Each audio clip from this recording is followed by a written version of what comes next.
La guerra de Ucrania ha impactado negativamente sobre la oferta de trigo, maíz y cebada en el mundo, ya que Rusia y Ucrania son grandes productores de estos cereales. Si sumamos además el impacto de la pandemia y el cambio climático, los precios de los alimentos en todo el mundo se han disparado, ocasionando en algunos casos niveles inauditos, como el trigo, que ha subido más del 50%.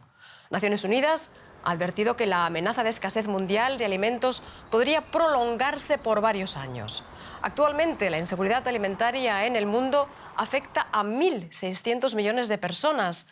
250 millones de ellas se encuentran casi en situación de hambruna. En Latinoamérica ya existe una crisis alimentaria, pero los expertos aseguran que puede empeorar debido al encarecimiento de los alimentos y, sobre todo, a la desigualdad en el continente. Y es que, aunque la región produce gran cantidad de alimentos, no son accesibles para muchas personas. Pues bien, para hablar de esto hemos invitado al estudio a Lola Castro, que es directora del Programa Mundial de Alimentos de la ONU para las regiones de América Latina y el Caribe.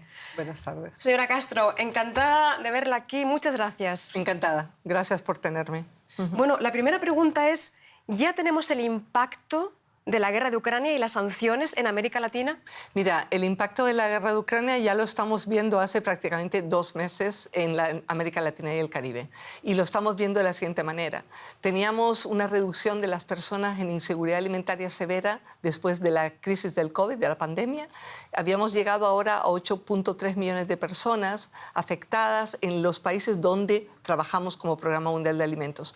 Pues en 2 meses hemos visto cómo ha subido 1 millón de personas. ¿A qué se debe? Las personas, como bien has dicho, no tienen acceso a comprar una cesta básica de alimentos en este momento en muchos países de la región. Y esto viene después del tsunami y de la pandemia. Exactamente. Donde, además de los cientos de miles de personas que han muerto, millones más en la pobreza y más hambre. Sí, es decir, en Latinoamérica y el Caribe tenemos una crisis tras otra. Ya teníamos la crisis climática, que afecta muchísimo a la producción de alimentos, pero también al consumo, a los más pobres, especialmente a mujeres, a los indígenas, a las personas en más pobreza, más alejados. Y luego tuvimos la pandemia, que como sabes, la región de Latinoamérica y el Caribe fue la que más sufrió. Y bueno, y hubo un retraso en los avances del desarrollo de 27 años, dicen algunos medios. Pero ahora, con esta crisis, lo que estamos viendo es que pensábamos que había una recuperación y estamos encontrando que más y más personas están sumándose a los grupos que no pueden comer una cesta básica todos los días. Y esto es un grave problema. No es una emergencia ahora, sino parece que puede ser a largo plazo también. Exactamente. Mira, como te digo, estamos viendo ahora como 9.3 a 9.7 millones ya afectados por inseguridad alimentaria severa en los países que trabajamos. Pero pensamos que si el conflicto continúa, si la subida de los precios de alimentos, del combustible, de los fletes, de los barcos, continúa, vamos a tener hasta 13 o 14 millones de personas. Pero lamentablemente se habla poco de Latinoamérica y el Caribe y de los efectos que tiene. ¿Y por qué? Bueno, pues yo creo que porque estamos muy lejos de la cuenca del Mar Negro y no compramos directamente en Latinoamérica y el Caribe. Y al no comprar directamente se piensa que no estamos afectados. Pero la crisis es global, los precios han subido globalmente. El trigo, el maíz, los aceites. Y también, claro, no hay la producción. Hay muchos países que importan productos. Es decir, nosotros tenemos en nuestros países que trabajamos, la mayoría son importadores netos de cereales. Algunos producen, pero la mayoría importan más que producen. Entonces ya hay una repercusión. Las personas más pobres no pueden acceder, no pueden comprar el día a día los alimentos que necesitan. Bueno, y ante esta situación de emergencia, el Programa Mundial de Alimentos ha hecho un llamado internacional por más de 300 millones de dólares para socorrer en los próximos meses a los más necesitados. ¿Qué respuesta están obteniendo? Mira, en Latinoamérica y el Caribe este año, además, como hay tantas crisis a nivel mundial, no tenemos mucho la atención internacional y por eso hemos lanzado esta información, que realmente nos hacen falta mínimo 300 millones para los próximos 6 meses, para dar alimentos o transferencias, porque claro, también damos transferencias monetarias si hay comida en el mercado que se pueda comprar, pero claro, tanto los alimentos que han subido desde el 2019 para nosotros un 111%, cada tonelada, así como las transferencias monetarias, que han subido entre el 20 y el 25% en los últimos meses, tenemos que darlas y necesitamos en este momento 300 millones, pero posiblemente mucho más, porque el número de personas que están entrando en inseguridad alimentaria está aumentando y los precios están aumentando. Entonces... ¿Y temen ustedes que el esfuerzo por la guerra digamos, reste recursos para estas necesidades? Bueno, claramente el mundo se está enfocando a los países que están cercanos a la crisis, ¿no? Y en ese sentido, nuestros donantes tradicionales no piensan que en Latinoamérica y el Caribe realmente debemos actuar ahora, porque si no actuamos ahora, entre la crisis climática, el COVID y ahora el efecto global de la crisis de Ucrania, vamos a tener mucha inestabilidad. De hecho, lo vemos todos los días. Vemos manifestaciones, demostraciones, estados de emergencia, cierres de carreteras. Vemos todos los días en algún país o en varios tenemos alguna inestabilidad social y eso no es bueno y no es bueno para el desarrollo del continente. Un problema está siendo no solo la guerra, sino también las sanciones, por ejemplo, en lo que toca a los fertilizantes. Ahora es más difícil acceder a ellos, puesto que Rusia, que exporta gran cantidad de fertilizantes, ha sido expulsada del sistema de pago SWIFT. Entonces, ¿qué efecto tiene esto en el campo, en América Latina? Bueno, claramente en América Latina los países productores o todos los productores importan mínimo los 3 fertilizantes básicos, la urea, los fosfatos y los nitratos, que vienen sobre todo de Rusia, Bielorrusia y Ucrania, bueno, la mayoría. Entonces, lo que hemos visto ya es que los fertilizantes han subido al menos a 128% de los costos anteriores. Eso es un problema. Y segundo, que no hay tanta disponibilidad. Entonces, esto lleva a 3 consecuencias, digamos. Una, en los pequeños y las pequeñas productoras, que no van a poder tener la urea que necesitan para producir localmente y acceder al mercado. Entonces, son ya más familias afectadas. Son mujeres, campesinas, que trabajan el día a día sus huertos. Sí, y más desigualdad, sí, por supuesto. Exactamente. Porque sí. me imagino que una empresa agrícola con mayores capacidades financieras puede hacer frente mejor a estos problemas, mientras que una empresa familiar, si le suben los precios, realmente no puede realmente... Exactamente, pero no tanto, porque también ten en cuenta que las empresas, las grandes empresas tienen mucha mano de obra y si esas grandes empresas también dejan de producir debido a falta de insumos como fertilizantes, también vamos a tener un paro obrero y va a haber muchas más personas que van a necesitar apoyo. Y en este momento también lo que sabemos, que es la crisis financiera, es que los países no tienen el espacio fiscal para poder proveer de apoyo social a todas las personas como hicieron durante el COVID. Eso es una gran preocupación. Con esto de los fertilizantes, una pregunta conflictiva. ¿Usted cree que los fertilizantes rusos y los productos agrícolas rusos deberían reincorporarse al mercado internacional? Mira, como Programa Mundial de Alimentos, nosotros lo que estamos pidiendo es que la ayuda humanitaria, o lo que sea ayuda humanitaria e insumos esenciales, se pueda mover.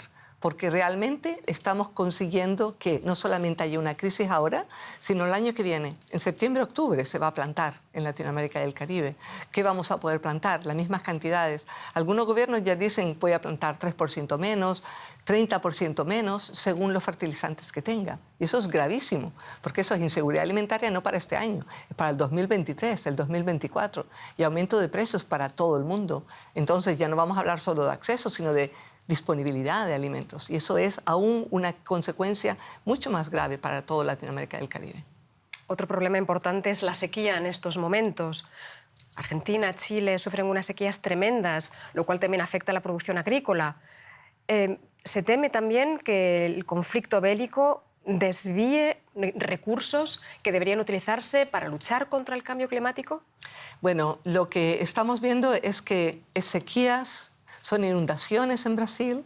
Tenemos la temporada de huracanes que empezó, de hecho, ayer, el 1 de junio, en el Atlántico, y esperamos de 2 a 4 huracanes de alto grado en la región. Y ya sabemos, en el 2020-21, cuando ETA y OTA afectaron la región, cientos de miles de personas perdieron todo, simplemente. Entonces, la crisis climática es, vamos, urgente también. Y no deja de ser urgente porque ahora tengamos un alto precio de productos de mercado, pero además influye en que las personas se vean inhabilitadas para producir por las sequías, por las inundaciones, por los choques continuos. Y teniendo esto en cuenta, realmente lo que necesitamos es apoyar a la gente a que se adapte, a mitigar esos efectos del cambio climático. Tenemos que continuar invirtiendo en la crisis climática y en evitar y mitigar su impacto, está claro. ¿Y temen entonces que esta guerra sea un paso atrás precisamente en la lucha contra el cambio climático? Posiblemente porque realmente desvía el interés, desvía la atención en algunas áreas y en algunas áreas del del mundo que no están tan atendidas, Latinoamérica y el Caribe realmente no está siendo adecuadamente atendida en esta ocasión. Hay una cosa que llama la atención. Hasta 2015 hubo unos años de mejora. Mejoraron las cifras de pobreza en América Latina, también hubo menos hambre. Sin embargo, a partir de ese año empeora. ¿Qué es lo que ha ocurrido? Porque supongo que no es un problema solo de COVID o ahora de la guerra y de la inflación alimentaria. Es un problema estructural, supongo. Sí. Bueno, básicamente sabemos que hay una alta desigualdad social, hay una alta pobreza, que no hemos conseguido que todo el mundo pueda acceder a servicios sociales básicos.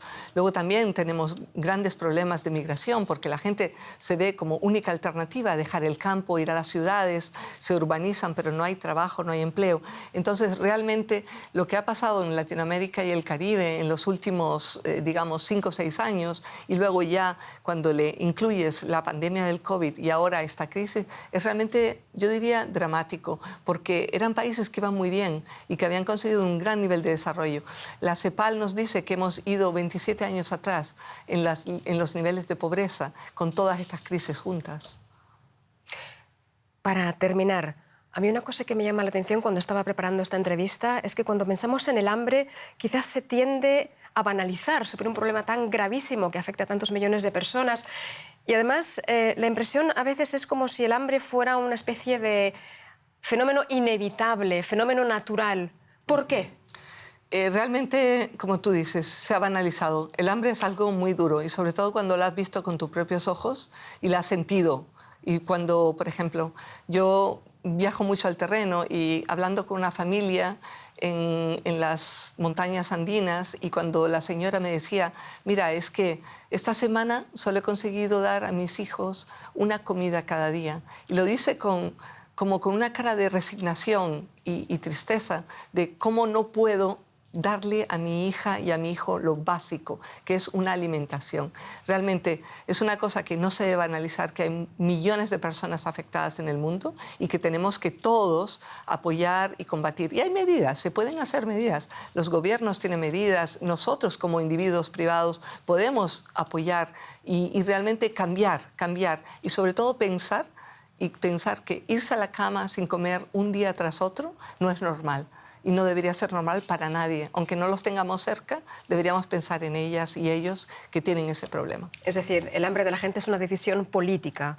Pues Lola Castro, directora para América Latina y el Caribe del Programa Mundial de Alimentos de la ONU. Muchísimas gracias por esta charla. Irene, gracias a ti. Hasta otra. Hasta otra.